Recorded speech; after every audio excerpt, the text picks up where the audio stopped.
بسم الله وبه نستعين والصلاة والسلام على سيدنا ومولانا وطب قلوبنا أبي القاسم محمد وعلى آل بيته الطيبين الطاهرين ومن والاهم بإحسان إلى يوم الدين.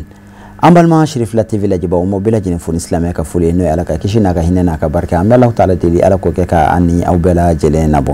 أو بسم الله كوكرا أو كجمكان حكم كنا لانو دين باروي دين بارو من تجمكان دكولي مي جمكان نبي ولي كسي أنكر موما هنيك أنكر مو بسم الله ولا سك باروكي نيوي دين كنا فنونا bi ani ankara mo muso dokini me kanyoso ambano muso amba no madame Cham Aisha madame Njai Aisha Cham madame Njai Aisha Cham madolinte jamana en kono wa madolinte angani kene fanaka aka bara beneno demson lamo chuko nyumama islamia ka kadri kunala na mafa ko educatrice do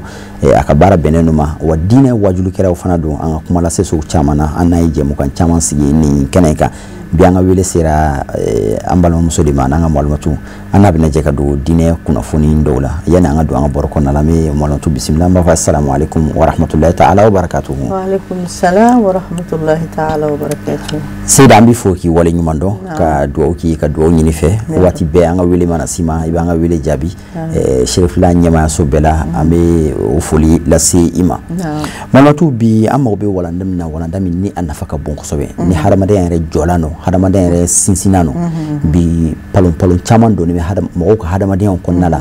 kadda o koy matrafa baliaka no kala yoro folo hadamaden kala yoro folo al madrasatul ula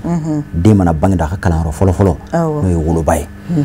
wuluba joro ka bo hadamaden ko nala ko sobe waslamiya fana mamma ko wuluba ka joro ka aw yere wulu bay wa yede masay yede lamola fana anga nyingali folo malmatu bayere joy islamia ka famuna ani doni kala wero ko fa doni wero famuna naam بعد أعوذ بالله من الشيطان الرجيم بسم الله الرحمن الرحيم نعم الحمد لله رب العالمين والصلاة والسلام على سيدنا محمد نعم وعلى آل سيدنا محمد وسلم تسليما كثيرا نعم بعد فلبغا بفو ملكونا أني ملكوكا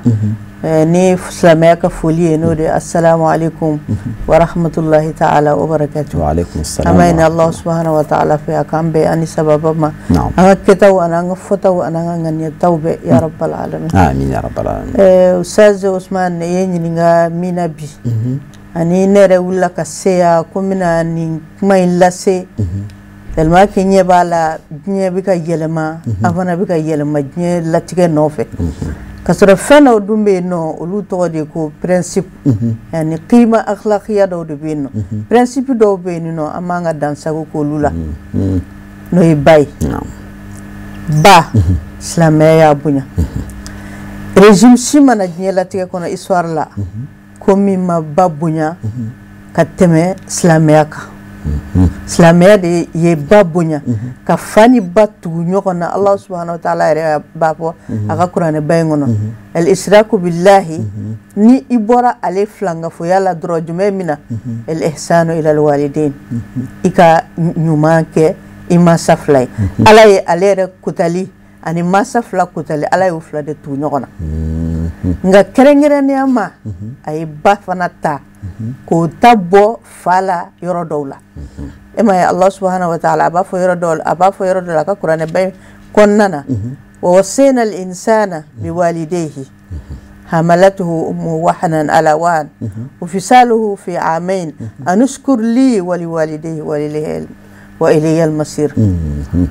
ko ne ni aw adama de nya aw ladi litere nyaw ya mariyadi aka na fla faranik alaka ni ne bora no jeni mina aw ma safla do e bani fay akolu wala nyuman do aku barakanyini wa ilayal masir aw beb sekatanen ni Allah subhanahu wa ta'ala dim amma do fana matuguni atlala ka préciser li ke baka dekuna abi den soro chogumina abi konobara soro chogumina abina ni denyi chogumina abina tlaka sinda ma chogumina Allah subhanahu wa ta'ala atlala ko fana préciser tuguni aka qur'ane bengono ako hamalatuhu wahnan ala wahn wa fisaluhu fi amayn anushkur li wa liwalidayya atlala ka futun ko hamalatuhu kurhan wa wada'atuhu kurhan wa hamluhu wa fisaluhu 30 shahran Allahu akbar na'am ko ba ye den ta dekun kɔnɔna na i b'a ye ka kɔnɔbara bɛ daminɛ fɔɔnɔw bɛ daminɛ ɲɛnaminiw bɛ daminɛ kunkolodimiw bɛ daminɛ dɔw yɛrɛ mana kɔnɔbara sɔrɔ dɔrɔn dɔgɔtɔrɔso dɔrɔn u bɛ da dɔgɔtɔrɔso la fo ka taa fɔ ko den sɔrɔla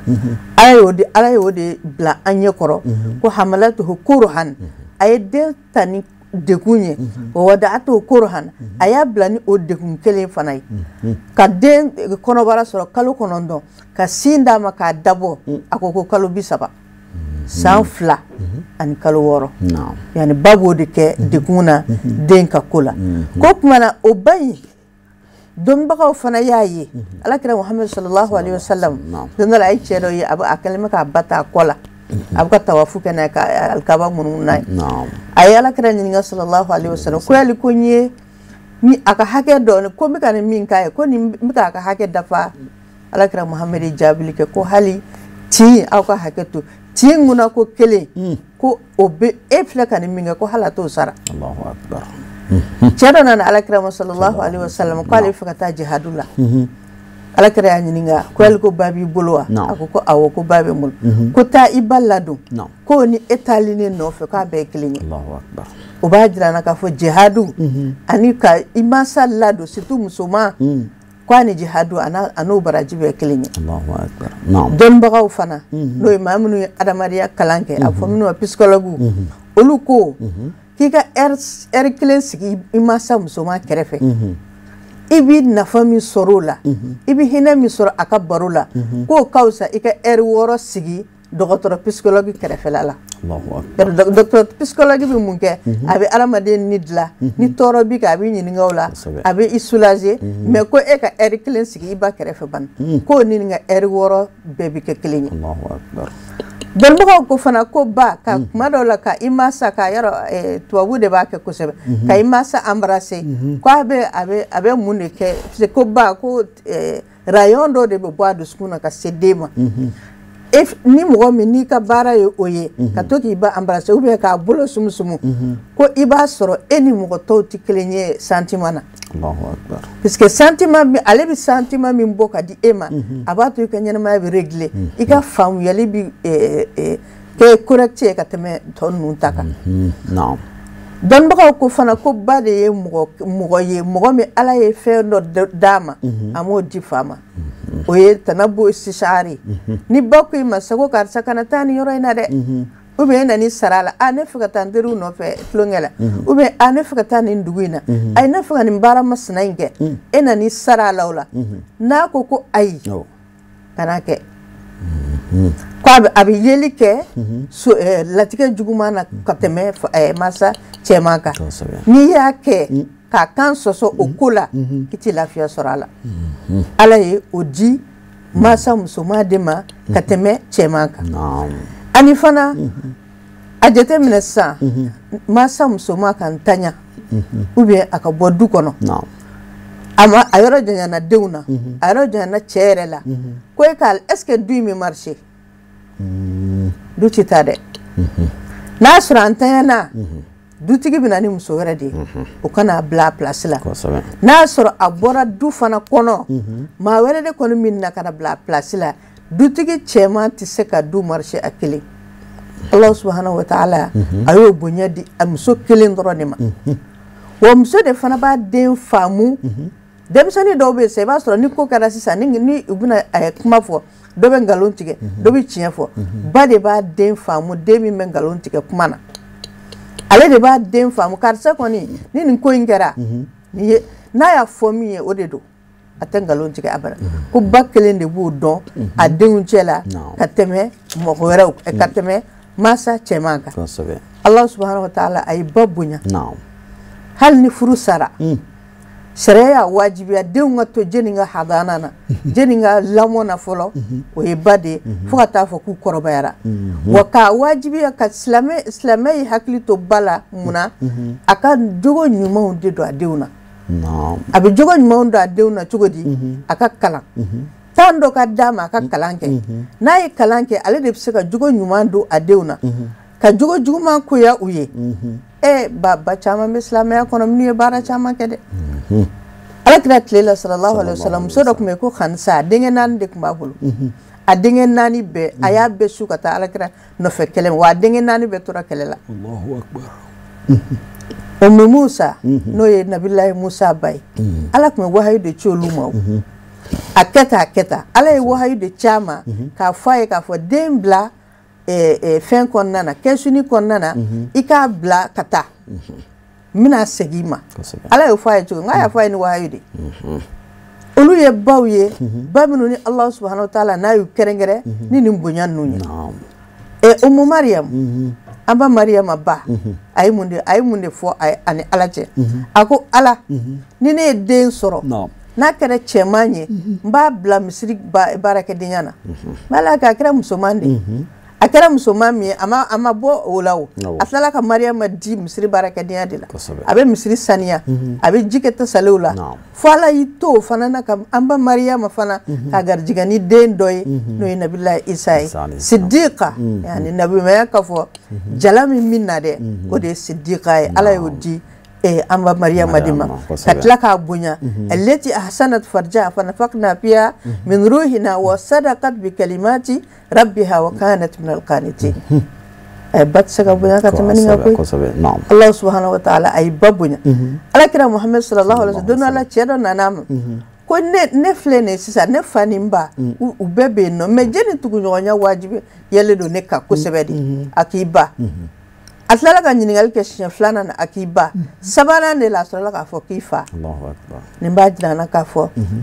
Ala ye ba bila vitrine ɲuman dɔ de kɔnɔ société fana kan k'a bila o vitrine kɔnɔ walasa Ala ye muhimma min d'a ma n'o ye Ala ye doni min d'a ma k'a ka wuli ka génération kura dilan ni a ma dɛmɛ ou bien ni a bilala kɔfɛ k'a kɛ bolo kɔfɛtɔfɛn ye a ka gɛlɛn a ka se ka wuli ni a ka baara ye Ala ka faamuyali ɲuman di an ma ya rabbal alamin. Seyda an kelen ka nin bɛɛ lajɛlen faamu silamɛya jɔyɔrɔba de y'i ba ma wa hali ka kɔn silamɛya an ka jamana ninnu an ka laadaw yɛrɛ la an ka laada kɔrɔw yɛrɛ la olu yɛrɛ ma tulonkɛ ba jɔyɔrɔ la silamɛya bamanan na ko bɛɛ b'i ba bolo denw yɛrɛ tun b'u kali n'u baw de ye baw yɛrɛ fana tun b'u denw bila ka taa kɛlɛkɛyɔrɔ la n'u yɛrɛ ka kɛwale n'u ka jugu ɲuman ye o y'an ka laada kɔrɔw yɛrɛ ka kɔn silamɛya yɛrɛ ye nin bɛɛ lajɛlen faamunen kɔfɛ Seyda an bɛ tile min na bi ne ko ba bɛ mɔgɔw bolo cogo di de alhamdulilahi rabbil alamin yani an ka se o yɔrɔ ma silamɛya ye famille yɛrɛ famille bɛ na cogo di famille kan ka composer cogo min na o ye Ala ko de ye silamɛya ko i ka taa muso nɔfɛ muso min ni jogo ɲumanw b'a la a bɛna se ka o jogo ɲumanw don e ka famille kɔnɔna na kosɛbɛ an b'an ka muso jagoya mɔgɔ la mɔgɔ min man di a ye o de y'a to Alakira b'a fɔ a ka hadisa la iza ja'akum man tardawna dinahu wa khuluqahu fazawwijuhu ni mɔgɔ nana aw ma aw dara la ko a tigi jogo ka ɲi aw dara la ko a tigi ka diinɛ ka ɲi a bolo a ye furu k'a ma parce que n'a ye furu k'a ma sisan génération dɔ de bɛna taa créer o donc a bɛna taa denw de sɔrɔ o n'a taara o denw sɔrɔ olu bɛna mɔ cadre jumɛn kɔnɔna na olu bɛna mɔ silamɛya cadre kɔnɔna na olu bɛna mɔ diinɛ cadre kɔnɔna na o de y'a to ba filɛ nin ye muso filɛ nin ye Ala ye responsabilité ba de d'a ma lamɔ na ni lamɔ responsabilité kɛra cɛ ni muso cɛ 100 ye Ala ye 80 ta k'a di muso ma 20 di cɛ ma parce que cɛ bɛ taa baara kɛ ale bɛ sɛgɛn ka taa fɛn ɲini mais responsabilité ka se ka denmisɛnninw ka jogo ɲuman dɔw la Allah subhanahu wa ta'ala société bɛɛ la Ala y'o ta k'o doni di ba de ma ba de kan ka wuli ni o ye ni ale ma wuli ni o ye komi a kɛcogo ɲuman na o de kɔlɔlɔ ka bon kosɛbɛ kosɛbɛ o de y'a to shayiri ko al ummu madrasatun ba ye jumɛn ye kalanyɔrɔ n'i y'a labɛn ka ɲɛ a bɛna génération ɲuman de dilan mais n'a ma lamɔ ka ɲɛ fakiri se la yɔrɔ yani ale yɛrɛ ma ale kan ka taa sira min fɛ ale m'o dɔn ko baw filɛ nin ye sisan yɔrɔ muso bɛ an y'a fɔ k'a fɔ société anw ka ca ni cɛw ye jamana o jamana n'i k'i ka taa ɲɛ i ka importance di muso ma puisque ale ka ca ale de bɛ se ka i ka développement ale de bɛ se ka pédale yɛlɛ kosɛbɛ n'a kalanna a bɛ se ka baara kɛ dɔgɔtɔrɔso la a bɛ se ka baara kɛ yɔrɔ caman hali n'a ma kalan n'a formé na a bɛ se ka safunɛ dilan a bɛ se ka nin kɛ a bɛ se ka nin kɛ mais olu ye jumɛn ye dɔnnibagaw ye nin bɛɛ bila cadre dɔ kɔnɔ ka sokɔnɔna bila cadre belebeleba kɔnɔ n'a y'a dɔn k'a fɔ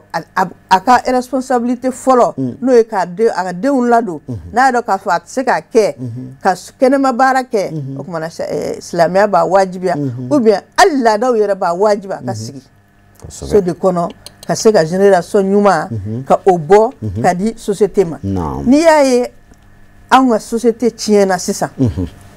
ko caman b'a kɔnɔ n b'a fɔ mansa cɛman ni mansa musoman caman y'i jɔyɔrɔ bila dɛ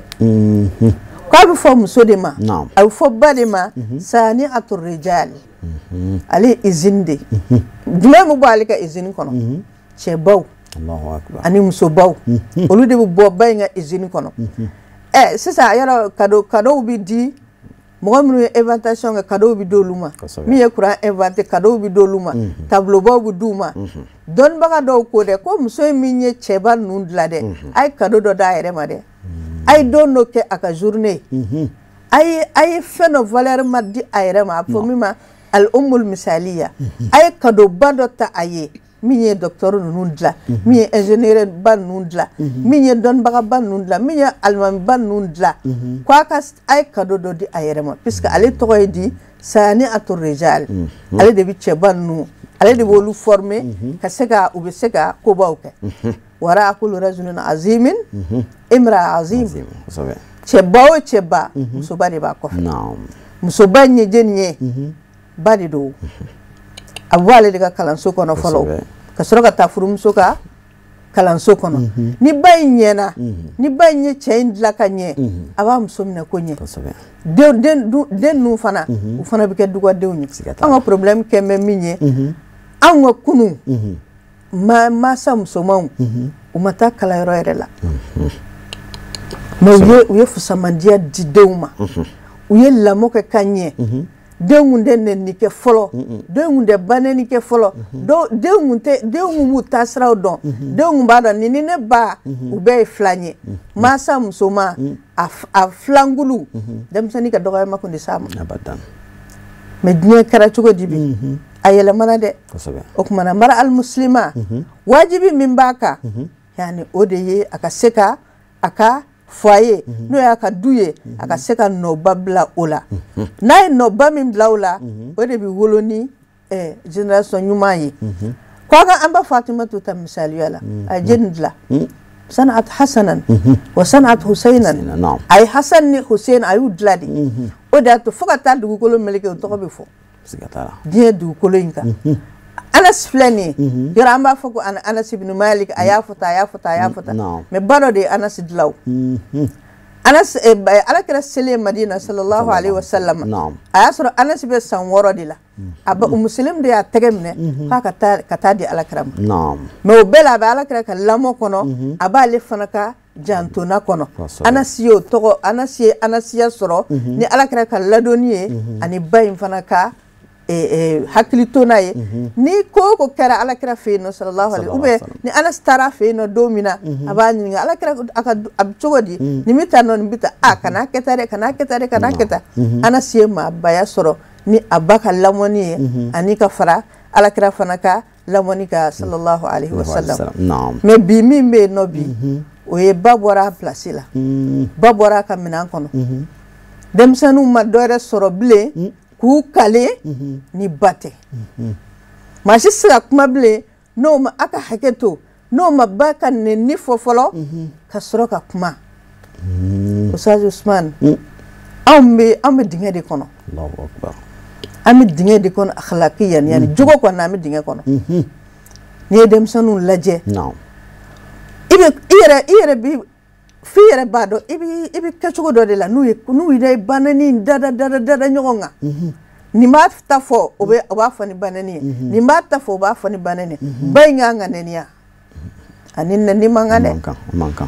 ani nɛni man kan puisque Allah subhanahu wa ta'ala ko Alakira ko sallallahu alaihi wa sallam aljannatu tahta aqdamil ummahat kosɛbɛ i ka aljina sɔrɔ sira a bi sɔrɔ jeni sen kɔrɔ i ba sen kɔrɔ n'a ladonni ye n'a ka kuma mɛnni ye n'a tɔgɔtɔli ye ni baara ɲumanw kɛli a ye ko dangaden filɛ nin ye i tɛ aljina suma mɛn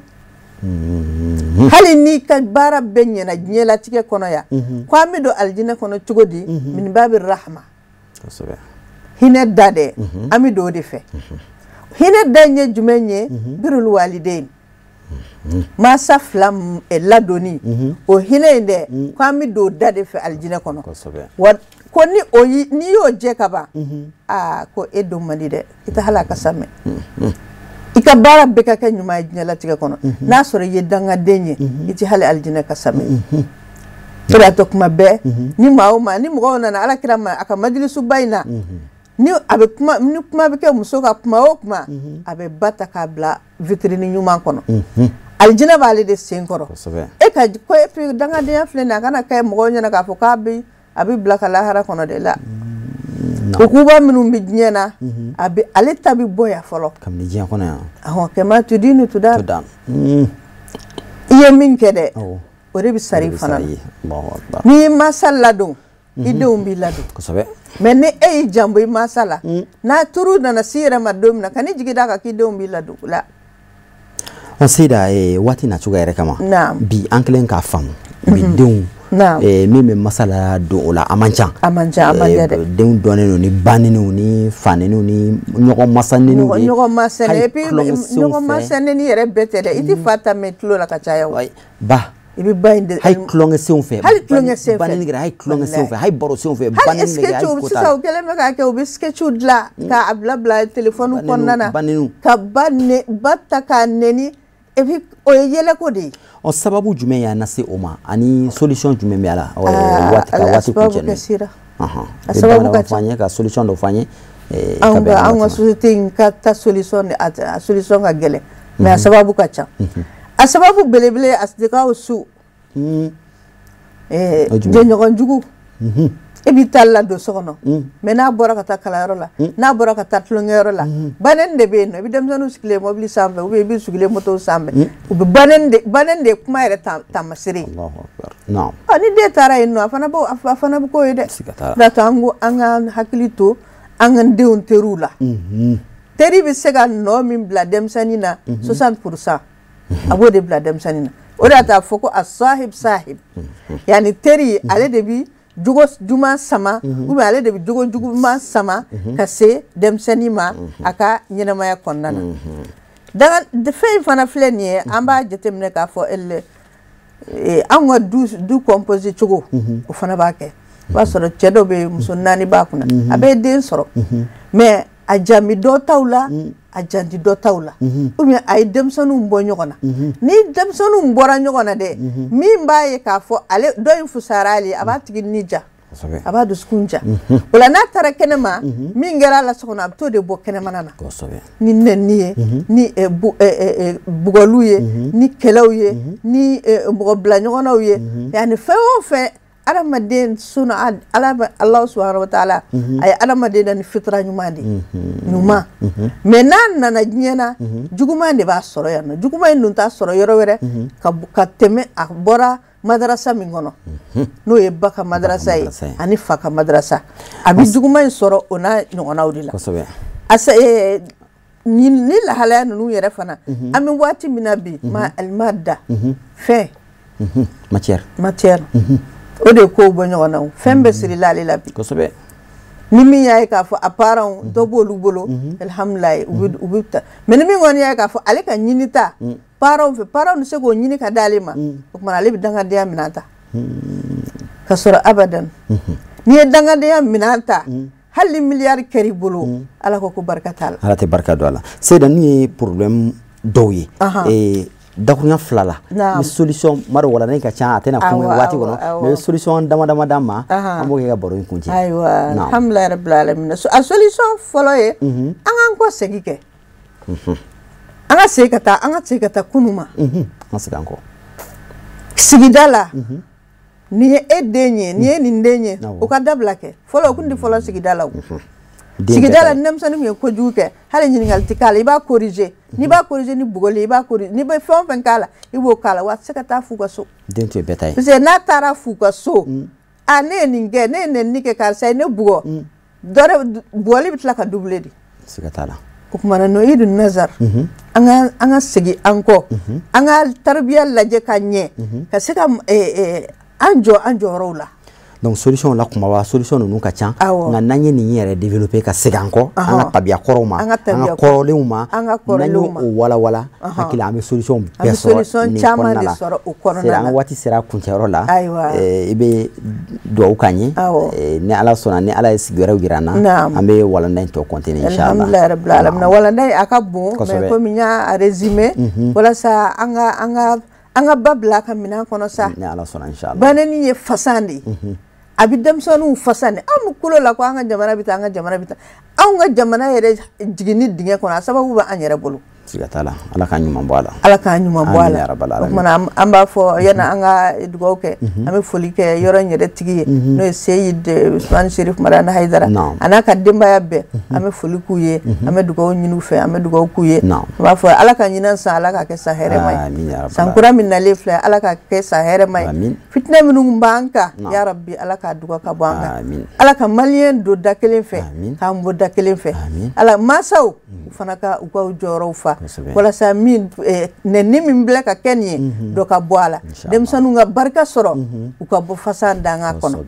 ma rabbana hatina fid dunya hasana wa fil akhirati hasana wa qina azaban nar rabbana hab lana min azwajina wa zurriyyatina qurrata a'yun waj'alna lil muttaqina imaman allahumma salli ala sayidina muhammad wa ala ali sayidina muhammad kama sallaita ala ibrahim wa ala ali ibrahim wa barik ala muhammad وعلى آل محمد كما باركت على إبراهيم وعلى آل إبراهيم إنك حميد مجيد وآخر دعوانا أن الحمد لله رب العالمين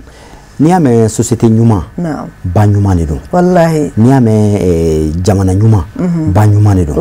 parce bari be denglan kabni afitini kabna madu ka a préparer ka blakata kalanro la na bora kalanro la be singana bari ma wala bari be den la be a cema fara muso manga ka ke che jole ka ke muso jole mi me ke responsable bayisini nga o bayin fana mago be labene la fo bayin fana ka entretenir di fo bayin fana ka labene ni may yiri juturu ma ko nga sigi yiri mi suma koro fo yiri korla ka labene ka to ka nogo ka koro ka to ka jiga koro wala sa be bulu nyuma bo ba fana kan ga labene ba kan ga entretenir di wallahi bela jire bayi bela jire ka responsabilité de kono de fa furuche bela jire kan ga je famille bela jire be kan ga ka bari labene ka ba préparer wala sa ba fana be produit nyuma di ama bati neni fen bati lago shi fen bati doga ma fen en fait dinga o dinga konna la bi ya fo ka kuma konna la baw lablara baw joro la doga yara baw yere fana do baw place mu ma fiara o semba be konuna hadamade ni aye abalado ka ba ka barka soro ka balado ka bala ni sodiya ko ka ba barka soro amana ke diɲɛ fɛn o fɛn hali n'a ma seli an karamɔgɔ bɛ ka fɔ Sherif Usman hali n'a ma ten turu lahara o ye ko wɛrɛ a bɛ min sɔrɔ an ɲɛ lahara o yani ala ni ɲɔgɔn cɛ nka diɲɛ in kɔnɔ kɔnɔna la a filan tɛ sara fewu a tɛ to ko la a tɛ to ko foyi la an bɛ Alahu taala deli ba in ba ladon cogo ɲuman ka ba dɔn ka ba valeur dɔn ka ba ladon ka ɲa ala k'o nɔgɔya an ye ala k'an denw bɛɛ lajɛlen kɛ duwawudenw ye an bɛ sen ka an ka mɔlimatu fo madame Njayi Aisha Cham muso minnu bɛ jamana in kɔnɔ n'u ye arabukan kalan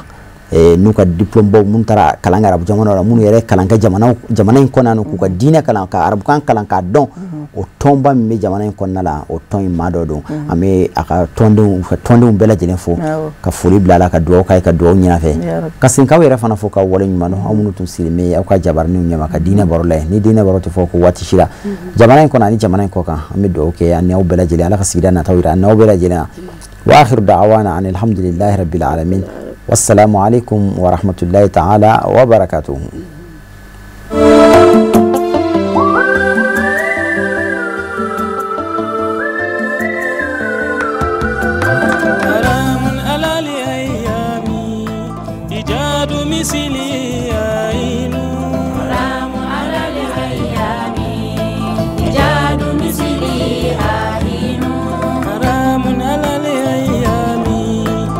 ya dumisini